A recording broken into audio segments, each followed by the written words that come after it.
Hoje eu tô de Brasil porque nós vamos falar de vinhos brasileiros. Qual será a impressão de um Master of Wine estrangeiro sobre os nossos vinhos? O Constantine Baum, espero que a pronúncia do nome dele esteja certa, degustou alguns rótulos brasileiros e colocou um vídeo aqui no YouTube. Então vamos fazer um react a ele. Pega a sua taça e bora pro vídeo. Oi, eu sou Fernanda Bueno e você está na Escola do Vinho. Aproveita, já deixa o seu like aqui no vídeo. Se você gosta de vídeos assim de react, deixa aqui o seu like que eu entendo que esse tipo de conteúdo agrada a você e eu posso trazer mais vídeos assim, combinado? Então vamos logo ver o vídeo do Constantine pra gente ver o que ele falou de alguns rótulos brasileiros. São 7 rótulos no total. Eu coloquei aqui o vídeo dublado automaticamente pelo YouTube com as legendas em inglês pra ficar mais acessível mesmo, né? Muitas pessoas não falam inglês, então eu deixei assim pra ficar mais acessível. Obviamente que a dublagem automática do YouTube não é lá grandes coisas, por isso que eu deixei aqui as legendas em inglês, que também não são lá grandes coisas, mas ajuda aqui. Futebol, floresta amazônica, carnaval, clima tropical, quipirinas. O Brasil é o...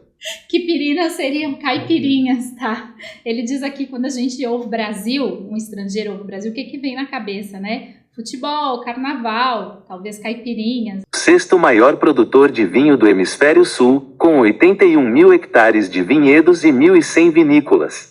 No entanto, a maioria das pessoas, inclusive eu, nunca associou o Brasil ao vinho, mas talvez seja hora de mudar isso. Então, esta será minha primeira degustação de vinhos brasileiros, especialmente porque muitos de vocês me pediram. Quando a gente viaja e fala que é do Brasil, e a gente vai degustar vinhos, e a gente fala, não, no Brasil a gente faz também uns vinhos assim. Acho que todo mundo com quem a gente conversou sempre olha assim pra gente com uma cara de surpresa e fala, vocês fazem vinho no Brasil? Então é verdade, o mundo, de uma forma geral, não tem muita ideia de que a gente produz vinhos no Brasil. E aqui a gente está vendo um Master of Wine falando a respeito disso, né? Não é uma pessoa que não entende do negócio o vinho em si, é alguém que conhece do produto e também não sabe que o Brasil produz vinho, ou não tem assim na mente que possa ter tanta variedade, tanta diversidade de vinhos aqui. Primeiras videiras chegaram ao Brasil no século XVI, mas não era fácil cultivá-las no clima predominantemente quente e úmido do país. Não era, e ainda é um desafio. Mais bem-sucedidos do que as frágeis variedades europeias de vitacíferas foram os híbridos resistentes e de alto rendimento, como Concorde, Isabel e Niágara. Exatamente. As viníferas que chegaram aqui, as viníferas são mais frágeis. Então era muito mais fácil da gente conseguir cultivar aqui, com a tecnologia disponível na época, as uvas que a gente conhece como uvas americanas ou uvas de mesa, como a Concorde, a Isabel, a Niágara, e a produção brasileira ainda é majoritariamente dessas uvas americanas, quando a gente fala aqui de viticultura. E mesmo hoje, a maioria dos vinhedos no Brasil é plantada com variedades não veneníferas. No entanto, o Brasil também oferece as condições certas de cultivo para variedades veníferas. Se você observar bem, o país é enorme e as condições climáticas são bem diferentes, principalmente entre o norte e o sul. É isso aí. O país é muito grande e em alguns lugares a gente tem sim condições hoje de produzir uvas viníferas para elaboração de vinhos finos. Não só no sul do Brasil, que é que ele fala aqui, né? 90% da produção de vinhos do Brasil é no Rio Grande do Sul, mas hoje a gente já tem outros terroirs aí ganhando o mundo, né? Eu vou deixar aqui na descrição, no comentário fixado, o link para o vídeo dele para você assistir na íntegra aí, com a dublagem automática do YouTube, ou se você entende inglês, assistir no idioma original, porque vale a pena, é bem interessante. O país é muito grande, então em alguns lugares você tem hoje a Serra da Mantiqueira, você tem Minas Gerais, São Paulo, aí se destacando em cenários, o próprio Espírito Santo, né, no cenário produtor de vinhos. Não é uma coisa hoje mais restrita ao Rio Grande do Sul. Eu vou pulando aqui, né, para os pontos que eu deixei aqui, porque senão esse vídeo vai ficar de 50 minutos. A indústria vinícola do país é focada em vinhos espumantes. Deveria ser mais. Agora é a minha modesta opinião, tá? A gente faz espumantes maravilhosos, né? Por causa dos espumantes que a gente é mais conhecido, o pouco que a gente é conhecido é por causa disso. Então, acho que a gente devia investir mais, ter um foco maior aí nos espumantes. Suas 10 diferentes regiões de cultivo cobrem uma grande extensão de terreno. As variedades mais populares Vitis vinifera permitem a produção de muitos estilos diferentes, sendo Cabernet, Merlot e Pinot Noir as... Aqui ele fala que é a Cabernet Sauvignon, a Merlot e a Pinot Noir, as variedades tintas viníferas mais cultivadas, mais populares aqui. Uvas tintas mais plantadas e Chardonnay, Moscato, Biano e Glera as brancas mais plantadas. Aí aqui ele fala que a Chardonnay, a Moscato Bianco e a Glera são as variedades brancas mais cultivadas, as viníferas também. Esta é uma daquelas degustações em que eu realmente não sei praticamente nada sobre o produtor, as regiões vinícolas, as estrelas do vinho. Isso é ótimo, né? Eu sou uma folha em branco quando...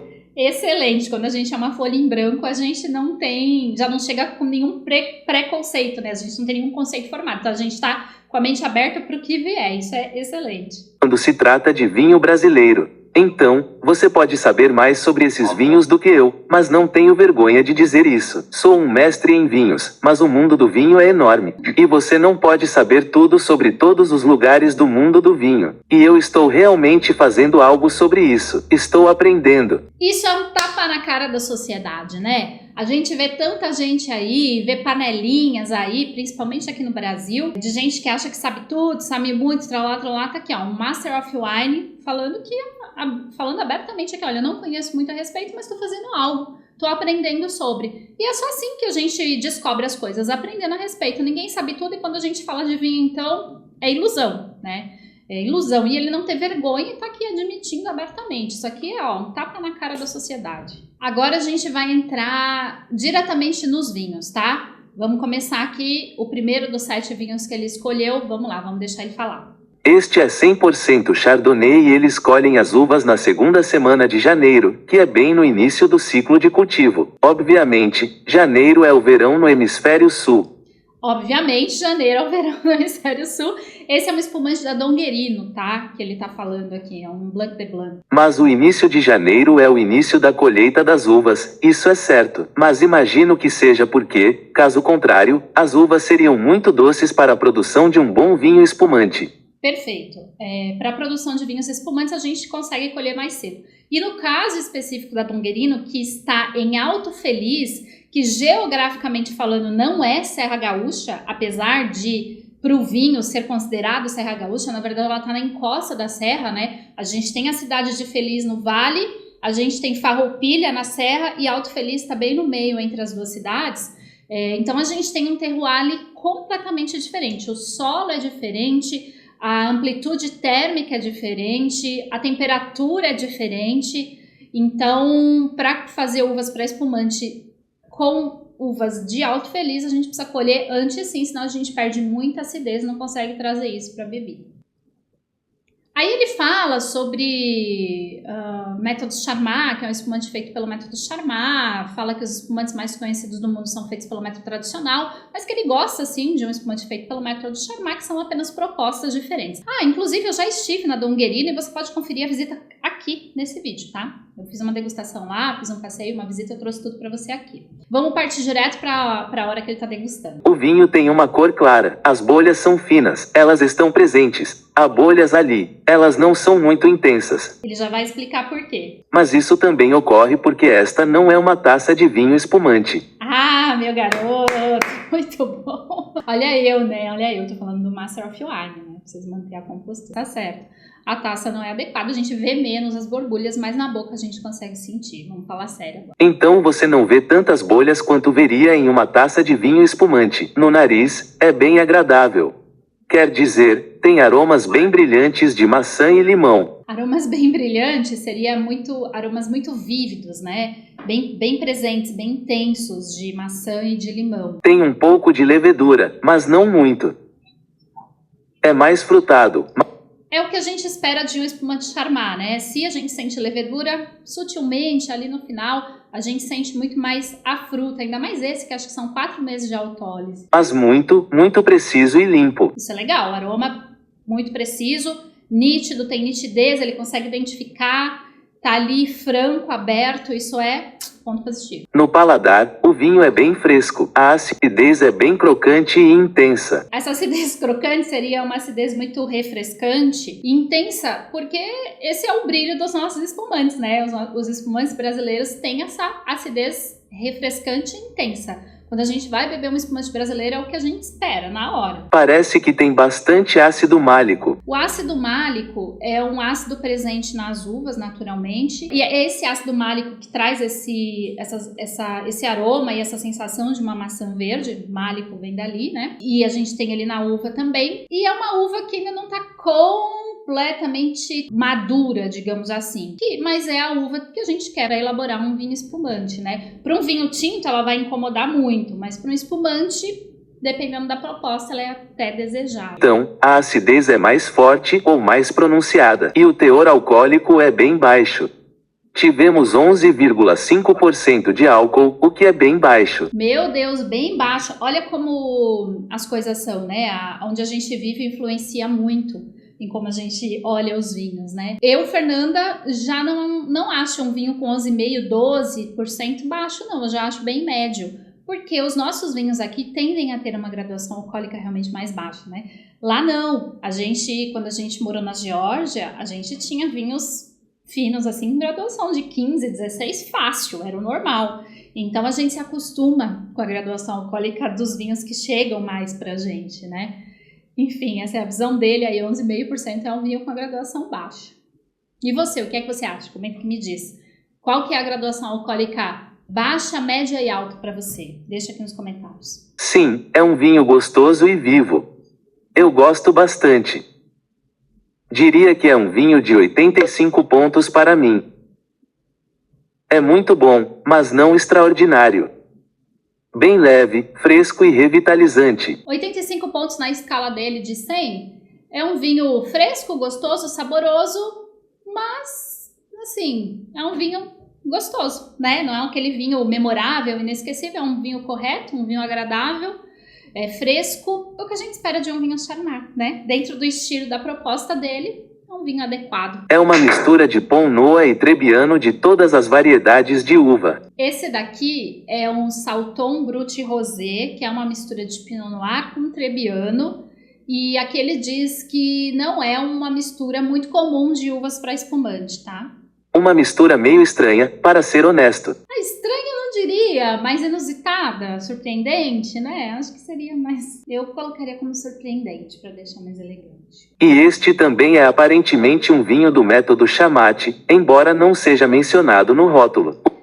Não é mencionado no rótulo porque não é obrigatório, e sim, é um espumante feito pelo método Charmat da Salton, o maior produtor de espumantes do Brasil, que eu também já tive lá e te trouxe tudo nesse outro vídeo, assiste depois. O clima em Saragalcha é aparente... Saragalcha é Serra Gaúcha, tá? Aqui sim a gente tem Serra Gaúcha, não é Alto Feliz, aqui a gente já tá na serra em Bento Gonçalves. Aparentemente subtropical, e os vinhedos estão localizados em uma altitude mais elevada, em torno de 650 metros. O que eu mais gostei desse vídeo dele é que ele realmente estudou não só o país, como cada um dos produtores dos quais ele vai falar dos vinhos. Isso é o máximo, né? Mostra, assim, o comprometimento dele, o respeito dele com a nossa cultura de vinho que é tão nova, né? Que é tão nova. Então, isso eu achei muito legal. Toda vez que a gente que eu trago aqui um vídeo para você sobre determinado vinho, que seja um review ou que eu menciono o vinho durante o vídeo, eu também faço questão de procurar a respeito do produtor, de trazer as informações, porque isso demonstra... Beber vinho não é só beber uma bebida alcoólica, né? A gente bebe tudo que está envolvido ali. E isso é o que diferencia o vinho das outras bebidas, na minha humilde opinião. Então, isso obviamente ajuda a amenizar o impacto do calor, da alta temperatura. Se você subir em altitude, as temperaturas cairão. É isso, né? A altitude ajuda você a amenizar o calor e também ajuda na amplitude térmica, né? Que favorece o amadurecimento das uvas, em especial algumas variedades. Então, a cor é bem escura para um vinho espumante rosé, especialmente por ser Pinot Noir. A coloração é um pouco intensa para um espumante de Pinot Noir, que nos demonstra, de repente, um tempo maior de contato com as cascas ali, com a pele, para dar essa cor mais intensa, não sei, né? Mas realmente, para um Pinot, ele tem uma coloração bem intensa. Que normalmente é uma variedade de uva de cor clara. O sabor da fruta também é bem intenso. Há bastante sabor de cereja e morango. O frutado intenso é uma característica dos espumantes feitos pelo método Charmat, ponto, né? Quando a gente abre uma garrafa de Charmat, a gente sabe que a gente quer fruta, a gente quer vivacidade, a gente quer acessibilidade, no caso de ser um espumante fácil de beber para todas as pessoas e para muitas ocasiões. Então, é o que a gente espera de um espumante feito pelo método Charmat. É bem frutado, sem muita levedura. No paladar, é bem suculento. A acidez é mais moderada. Aqui ele diz que a acidez é mais moderada, provavelmente em comparação com o anterior. E aqui é natural que a gente sinta uma acidez mais moderada porque a gente tem um vinho rosé, né? E quando a gente coloca ali um pouco de tanino, por pouco que seja, ele já muda a nossa percepção da acidez. E também a doçura, que ele vai falar daqui a pouco. O nível de açúcar aparentemente fica entre 13 e 14 gramas por litro. Isso aí, na mosca, 14 gramas por litro. Ele vai dizer aqui uma coisa e eu vou complementar. Vamos lá, deixa o homem falar. Na verdade, não seria bruto aqui na Europa, pelo menos. Sim, porque os níveis de doçura são diferentes de país para país, tudo para facilitar, né? E esse daqui, no Brasil, a gente considera um espumante brut quando ele tem de 8,1 até 15 gramas de açúcar por litro. Esse daqui seria um brut pra gente, para eles talvez um DMC. O termo bruto pode significar outra coisa no Brasil. Significa a mesma coisa, mas os nossos parâmetros são diferentes. Mas aqui é de até 12 gramas por litro. Então, sim, é mais extra seco, bem suculento, bem rico, um pouco frutado. Conforme você tem mais açúcar também, diminui a sua sensação de acidez. Acho que é algo que muitas pessoas vão gostar porque é muito acessível. É o que eu falei, né? Os vinhos com mais doçura, os vinhos menos complexos, eles são mais acessíveis, são mais fáceis de agradar a maioria das pessoas. Frutado, leve e vivo. Mas para mim, falta profundidade.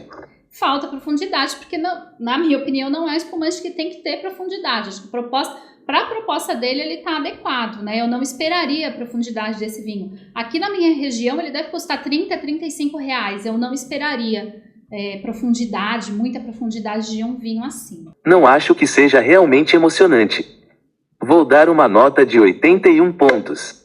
Pô, mas deu uma nota boa, né? Gostei, a avaliação dele é bem generosa, assim. Ele falou ali, pontuou a opinião dele, mas foi generoso ali na nota, gostei. Acho que é um bom vinho espumante, mas não necessariamente um que eu gostaria de beber. Quando a gente faz a avaliação de um vinho, a gente tem dois pontos. A gente faz a avaliação objetiva, que é o foco, é avaliar ali se o vinho está dentro da proposta, se ele está equilibrado, se ele é agradável, se ele tem defeito, E aí não tem como a gente deixar de lado a subjetividade, por mais que a gente tente, né? Nós somos seres humanos.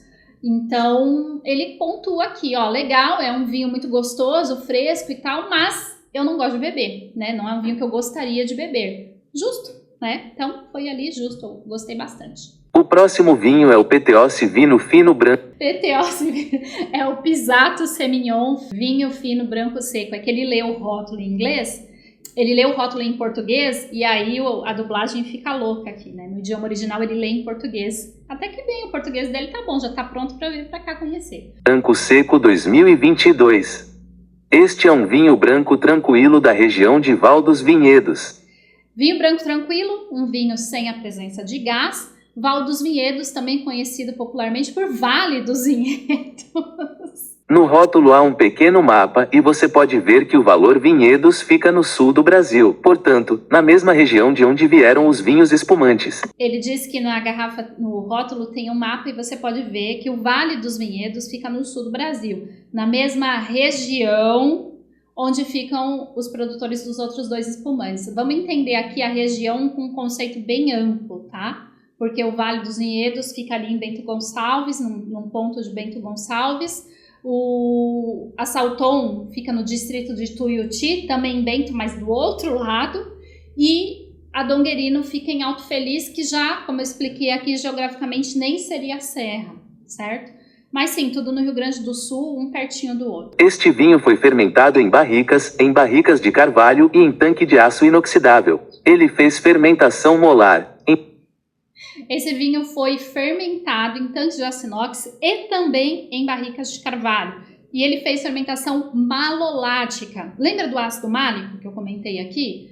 Na fermentação malolática não é uma fermentação em si, mas é um processo de conversão de bactérias que convertem esse ácido málico, que é mais áspero, perfeito, que é mais áspero, né?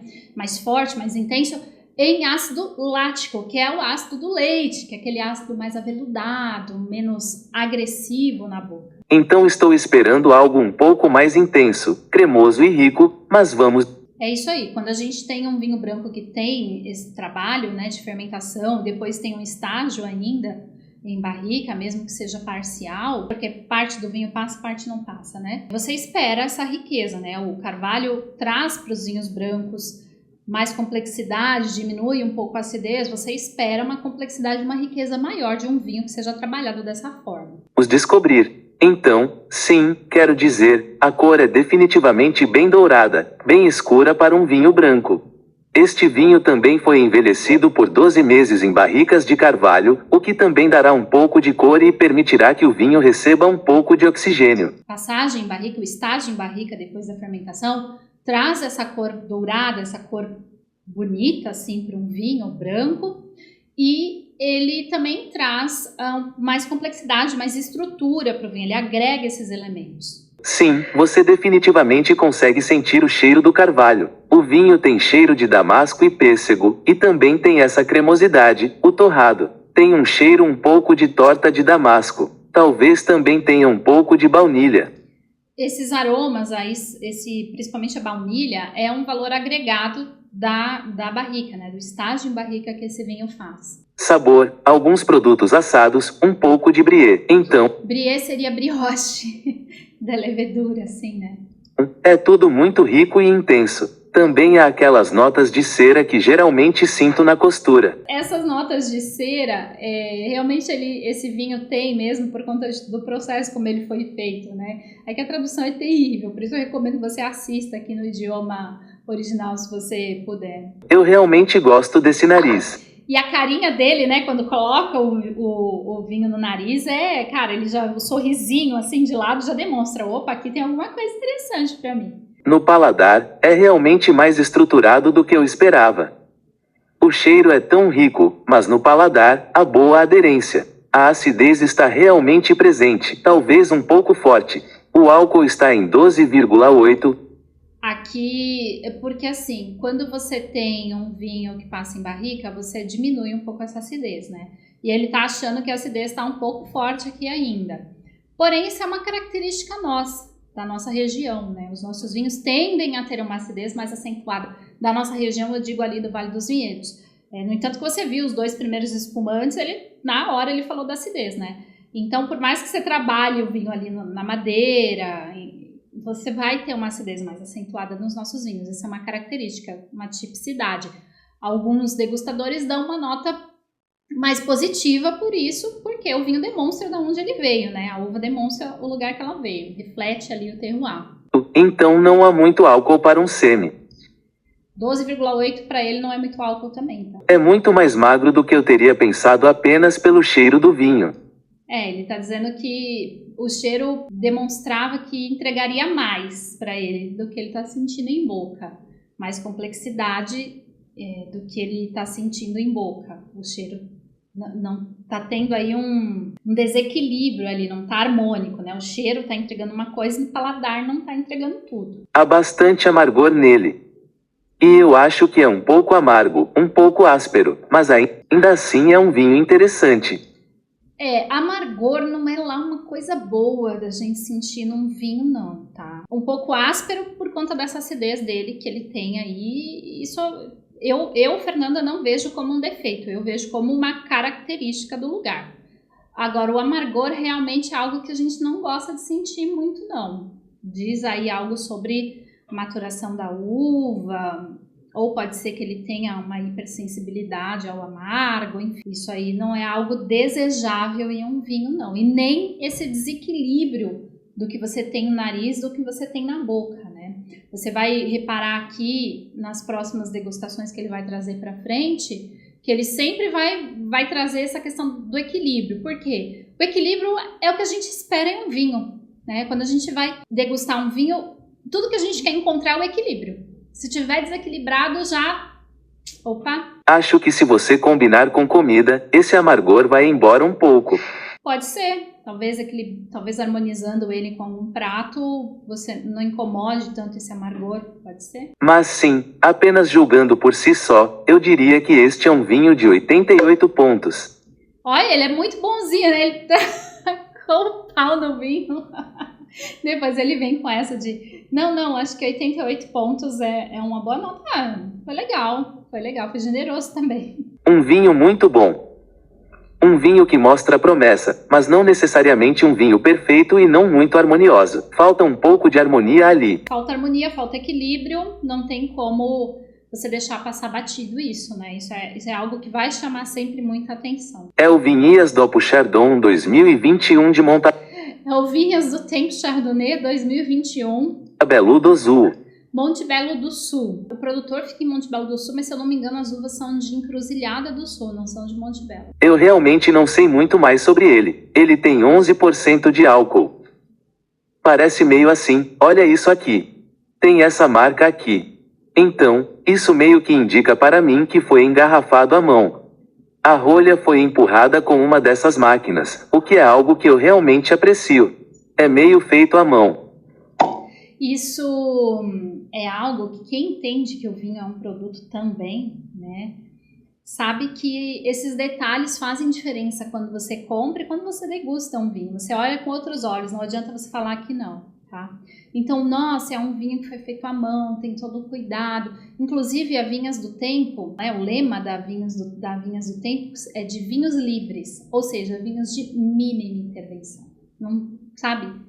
Levedura nativa, selvagem, intervenção mínima, é feito à mão, é engarrafado à mão ali com essas máquinas que ele diz. Então é um produtor muito, muito, muito pequenininho, que tem esse cuidado, é um vinho artesanal mesmo, né? E aí você vê, né? Ele gosta disso, eu aprecio isso, é algo que me encanta, né? Você já olha o vinho com outros olhos.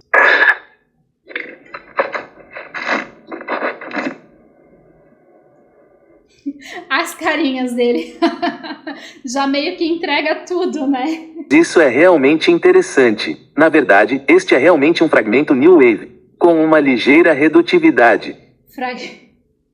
É um Chardonnay, é uma nova visão de Chardonnay, né? Uma nova forma de se ver um Chardonnay. Há um pouco de caráter de fósforo queimado, mas também há um sabor frutado muito brilhante. Há um pouco de carvalho, mas não de forma pronunciada. Está tudo muito bem integrado, muito bem equilibrado. E no paladar, há realmente muita vivacidade, aderência, acidez fresca. Aí, né? Equilíbrio, que é o principal, né? Você vê, tá tudo muito equilibrado, ou seja, o nariz está conversando com o paladar, nada se sobressai em boca, tá tudo equilibrado ali, tudo muito harmonioso e muito fresco, acidez fresca, lembra? Característica nossa, né? Aqui da região do sul, aqui da Serra Gaúcha particularmente. Então, sim, a gente espera mais acidez dos nossos vinhos. Agora, com relação ao carvalho, eu peguei aqui uma nota, porque esse vinho não tem no site do produtor mais, tá?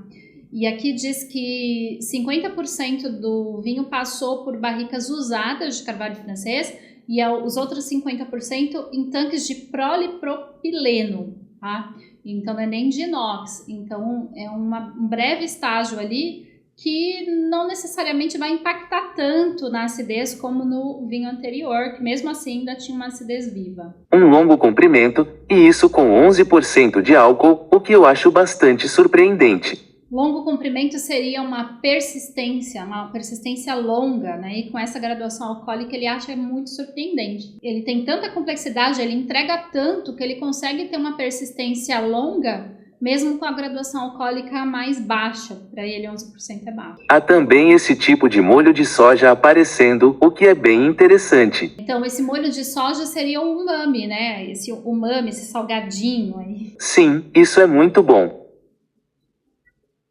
Acho que você poderia colocar isso em uma degustação de Chardon e as pessoas se perguntariam se isso é de um produtor de alta qualidade da Borgonha. Uma degustação de Chardonnay e as pessoas perguntariam se não é um Chardonnay da Borgonha. Olha só, né? O nível de elaboração de um vinho brasileiro que a gente tem aqui.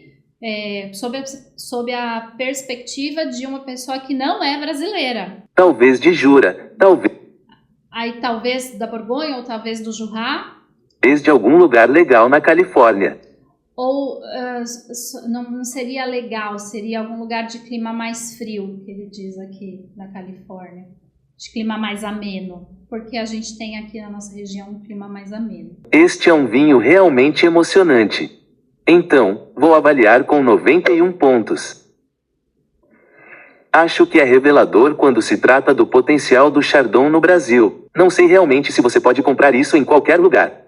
Acho que não está disponível na Alemanha, talvez seja. Mas, sim, isso é ótimo. A Chardonnay é uma uva que a gente tem usado muito aqui, mais para os espumantes do que para os vinhos brancos. Mas os nossos vinhos brancos feitos com Chardonnay aqui na Serra, eles realmente chamam muita atenção. Inclusive, recentemente eu trouxe um vídeo aqui sobre Chardonnay, você pode assistir aqui e conferir. Com relação a comprar na Alemanha, meu amigo Constantin, nem aqui a gente está encontrando, tá? Eu encontrei em um site que ainda o preço é sob demanda, ou seja, deve ser algo ali meio encomendado, não sei, porque esse vinho meio que chamou atenção aqui no Brasil, porque ele foi eleito como um dos melhores Chardonnays, entre os melhores brancos do Brasil. Entre todos os brancos que a gente faz, ele está entre os melhores do Brasil. Então ele chamou muita atenção aqui e nem para nós tá chegando, tá? Já vou te dizer. Então na Alemanha vai ser mais difícil ainda. O próximo vinho é o primeiro pão desta degustação, o Casa Petrucci Reserva Tinto 2018. O primeiro pão seria o primeiro tinto dessa degustação, o Casa Petrucci Reserva Tinto 2018. Da Sarah Goucher. Sarah Goucher, Serra Gaúcha para os íntimos. Este vinho é um blend de Cabernet Sauvignon e Merlot e foi envelhecido É um blend de Cabernet Sauvignon com Merlot. em barricas por 6 meses. Passou por barricas por 6 meses e 12 meses de envelhecimento na própria garrafa. É um tinto escuro. Não muito escuro, mas a cor é rubi escuro. É muito frutado. Ele tem uma cor profunda, mas não muito. Ok, né? As uvas desse vinho são de Garibaldi, na Serra Gaúcha, onde a gente tem um clima mais ameno. As nossas uvas tintas costumam ter uma cor menos intensa quando vem daqui, né? Ele tá falando que é muito frutado. Tem muito sabor de amora, sabugueiro, não muitas notas de carvalho. O sabor da fruta é um pouco ensopado. Ele diz, na verdade, que é um pouco cozido, o cheiro é um pouco cozido. Talvez a temperatura do vinho no transporte tenha se excedido e acabou... Enfim, tem várias coisas que podem ter acontecido aí. Muito complexo no nariz. No fundo, é mais leve e apimentado. É um pouco sem graça, para ser honesto. Eu não sou muito fã. Quer dizer, é uma queda considerável em termos de qualidade depois daquele Chardonnay, mas sim, é apenas um tinto muito tranquilo, um pouco amargo. Não tem muito a oferecer, vou dar uma nota de 80 pontos para ele. Acho que é bom, bem feito, limpo, mas um pouco sem graça. Então aqui ele está dizendo o quê? Que é um vinho bem feito, é um vinho ali harmonioso, tem um pouquinho de amargor, e aqui no caso de um vinho tinto isso é menos desejado ainda, né? Um tanino amargo não é muito bem quisto, incomoda, né? Enfim, mesmo que seja pouco, mas a gente entende aí por conta da nossa região. Ele diz que é uma queda considerável da Chardonnay, porque aqui pra gente é muito mais fácil cultivar uva branca do que tinta, né? Para as nossas condições, cultivar as uvas tintas é mais difícil, o trabalho é muito maior. E ele diz aqui que é um tinto fácil de beber, ou seja, ele é frutado, ele é agradável, ele é muito fácil de beber, mas falta para ele ali uma certa complexidade, falta alguma coisa ali para ele, sabe? O próximo vinho é o Liu Caro com um grande vinda 2013 da Valete dos Vinhetos. É o Lídio Carraro Quorum, Grande Vindima do Vale dos Vinhedos. O que notei logo de cara é que ele tem esse medalhão dourado aqui e diz 93 pontos e diz Jancis Robinson aqui, o que é um pouco estranho. Aqui ele fala que 93 pontos na escala Jancis Robinson, o que é estranho porque a escala dela é de 20. Só que se a gente olhar aqui a medalhinha mais de perto, tem uma hora aqui que dá pra ver. Aqui ó, 18. Dá para ver ali. Então ela deu 18, mas aí para ficar mais fácil da gente entender, eles converteram ali para 93, né, que seria o equivalente numa escala de 100. Quer dizer, Jancis Robinson geralmente pontua em um sistema de 20 pontos. E ele tomou 18 nessa escala. E aí eles fizeram uma conversão aí, como se fosse de 100 para... de 93 para 100, de 18 para 20. Também diz 18 pontos abaixo disso. Então, não sei se eles mesmos converteram ou se Jancer pontuou na escala de 100 pontos. Também não sabemos, mas achamos que foi convertido. O vinho é uma mistura de 40% melo, O vinho é um blend de 40% Merlot, 25% Cabernet 25% Cabernet Sauvignon, 20% Malbec 20% Malbec e 15% Cabernet Frog. Na verdade, e 15% Cabernet Franc. há muitas informações no rótulo traseiro. Também diz que é de solo basáltico, mas acho que deveria ser solo argiloso basáltico. Tem muita informação no rótulo, diz que é solo basáltico, mas deveria dizer que é solo argiloso basáltico. Eu concordo, deveria dizer, mas isso é mais para quem é especialista, como no caso ele, né? Para o consumidor comum, não sei se isso faz tanta diferença assim. E eles têm uma produção de 35 hectares por hectare, o que é bem baixo. Na verdade, não é isso, tá? É uma produção muito baixa, vamos traduzir assim, porque eu não me lembro o que ele diz no idioma original. Mas é uma produção, um rendimento muito baixo, né? Porque a prioridade da Lídio Carraro é a qualidade. A Lídio Carraro, ela tem uma filosofia de vinhos puristas também, com uma intervenção mínima ali. É um vinho que é trabalhado para trazer a expressão da uva ali, né? O que a uva traz para você daquela safra. Eu diria que o vinho é escuro. Definitivamente escuro, com sabor de cerveja, um pouco turvo. Ele diz que o vinho tem uma coloração muito profunda, um pouco turvo, porque é um vinho que não é filtrado. Então a gente espera essa turbidez do vinho, né? O vinho não passa pelo processo de filtração, então sim, a gente tem uma turbidez. Ainda é bem fresco, quer dizer, considerando que tem 12 anos, obviamente tem alguns reflexos granada. Ele está dizendo que a cor ainda está muito vívida, apesar de já ter 12 anos. Ele já está apresentando ali um certo envelhecimento. Mostra um pouco de envelhecimento, mas o nariz ainda é bem brilhante e frutado. Mas o nariz ele ainda está muito vivo, muito frutado, muito intenso. Há aroma de cassie, um pouco de amoras, um Aromas de cassis, um pouco de amora. pouco de especiarias. As notas de vinificação deste vinho não mencionam burri, mas acho que ele foi envelhecido em burique. Não diz que se esse vinho teve passagem em barrica, mas ele acredita que teve. Meu bem, não teve. Isso é o trabalho do enólogo aí, tá? Não tem passagem por barrica. Ele tem um envelhecimento em tanques, um amadurecimento sim em tanques, mas em barrica não passa. Mas não posso dizer com certeza. Quer dizer, diz apenas tanque de aço inoxidável e depois tanque novamente. É isso. Mas parece que há um pouco de sabor de carvalho e também a textura me lembra um vinho que foi envelhecido em carvalho.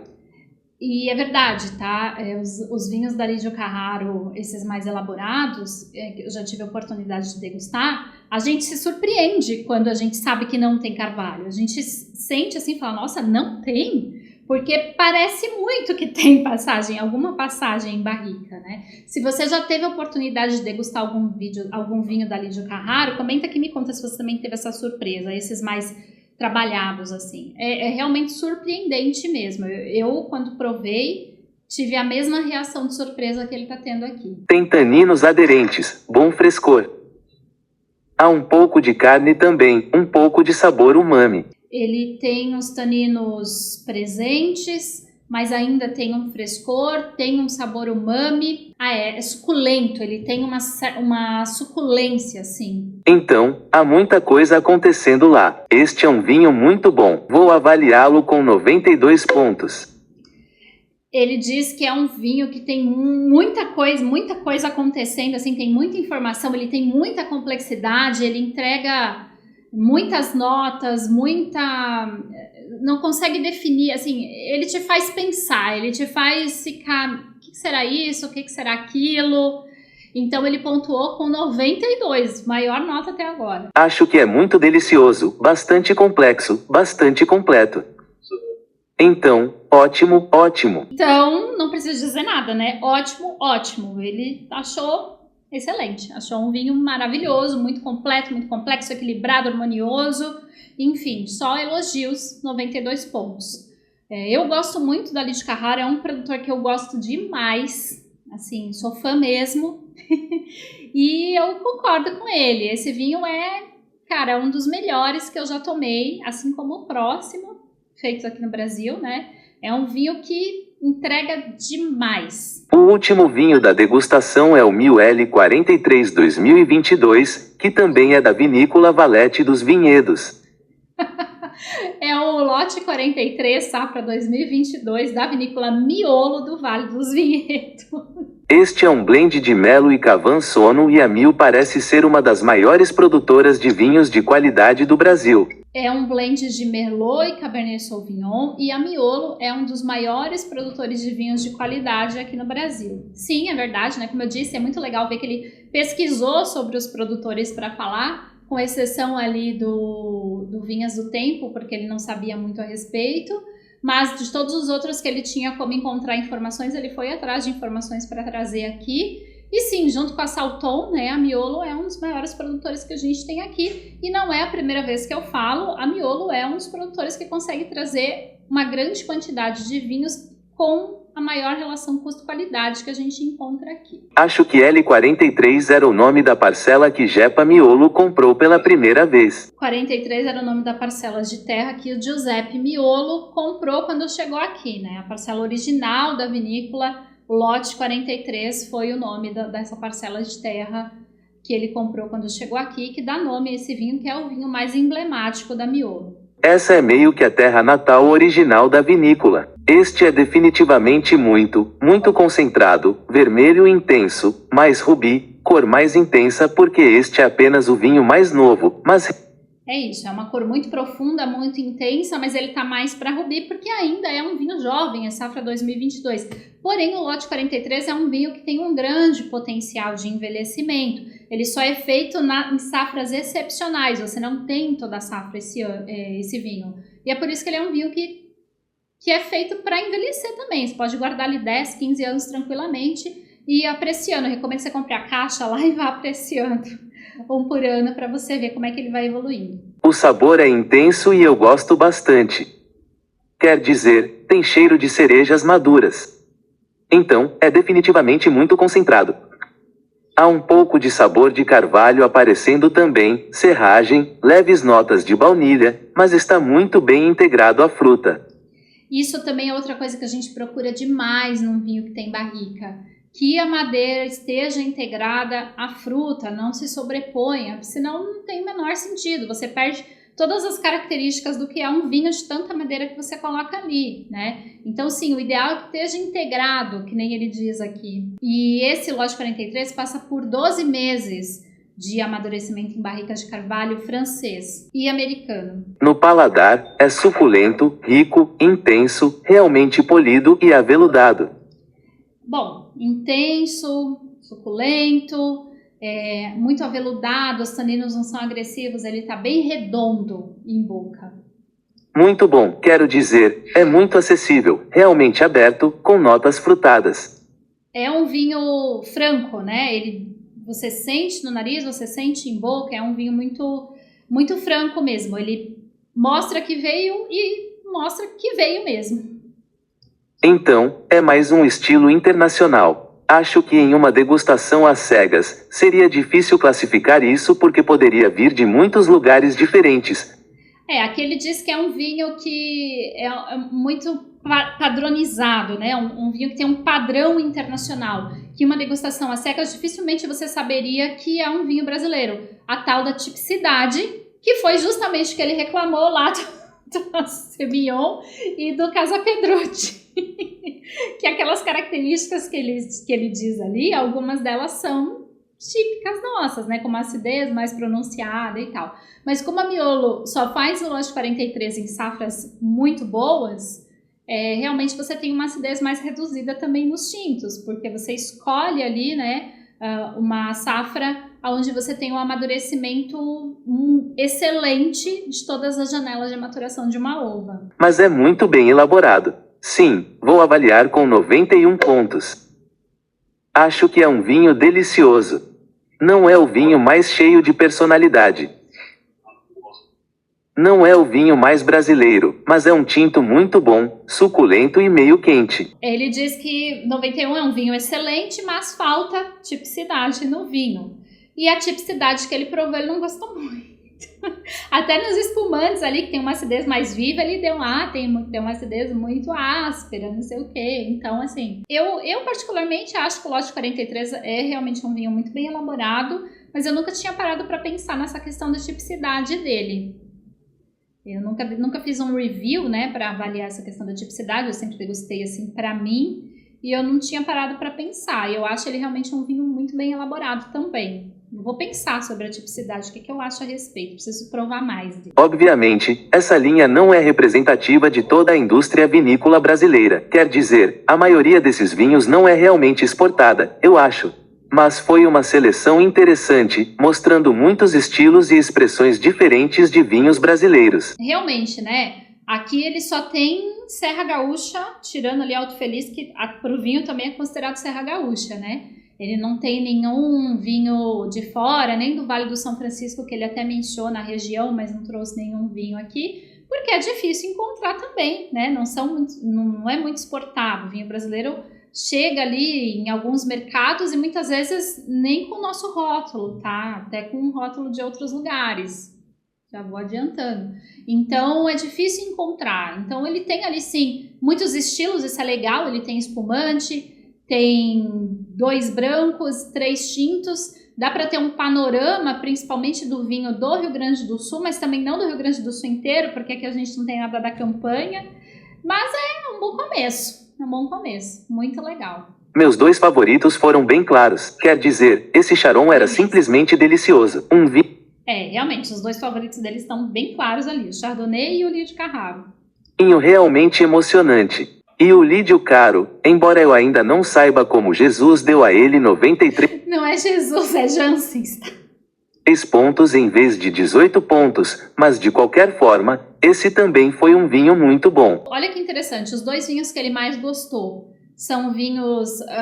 o Chardonnay que ele pegou da Vinhas do Tempo é um vinho sem intervenção alguma, né? É uva-vinho ali, uma passagem em barrica, levedura selvagem. Então você tem ali um vinho de intervenção mínima. E o Lídio Carraro também, apesar de ser uma vinícola um pouco maior, não é um produtor tão artesanal quanto é o do Vinhas do Tempo, é um vinho que tem mínima intervenção, né? Não tem filtragem, não passa em barricas, já tem outra proposta, mas você vê que são 2 vinhos que tentam trazer o vinho da forma mais natural possível, né? Mais menos intervindo menos no vinho possível. Os 2 que ele mais gostou.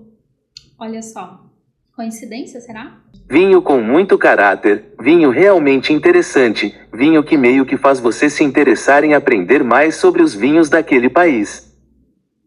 A maioria dos vinhos da seleção era do Valete dos Vinhedo, então, seria interessante ver o que as outras regiões têm a oferecer, mas esse foi um bom ponto de partida e definitivamente despertou meu interesse. Ele diz que o vinho da Lídio Carraro é um vinho que o vinho da Lídio Carraro é um vinho que faz você pensar, é um vinho que faz te interessar em conhecer mais a respeito do que se faz de vinho naquele país, né? E isso é um mérito absurdo da Lídio Carraro, né? Você pegar um vinho que faz você, nossa, peraí, tem isso no Brasil? E faz você querer conhecer outras regiões. Como ele mesmo diz aqui, a maioria do Vale dos Vinhedos, mas é um bom ponto de partida, eu concordo. E é isso. Tem muito mais para ele conhecer. Então, venha conhecer. A gente está te esperando aqui. E espero que você tenha gostado desse estilo de vídeo. Se você gostou, comenta aqui o que foi que você achou. Se você gostou, se você quer ver mais. Você gostou do vídeo original? O link está aqui na descrição no comentário fixado. Então, até a próxima taça.